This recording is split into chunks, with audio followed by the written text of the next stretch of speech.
Amidis Drill Water dengan 0 ppm, air murni yang sebenarnya. Jumat sore, tiba-tiba handphone Hotman berdering.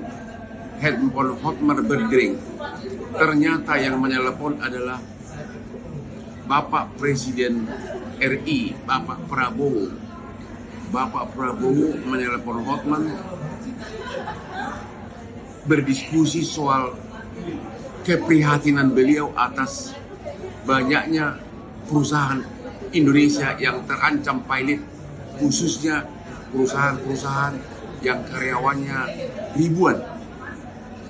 Bapak Prabowo sangat prihatin, kasihan para pegawai, itu kata beliau. Bapak Prabowo pilihan di tangan Presiden dan DPR.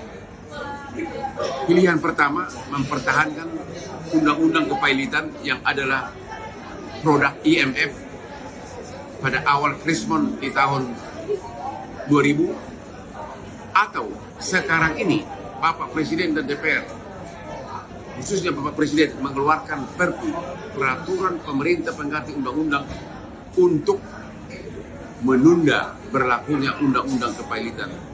Itu satu-satunya solusi kalau memang Bapak Presiden sangat khawatir banyak perusahaan Indonesia yang pilot.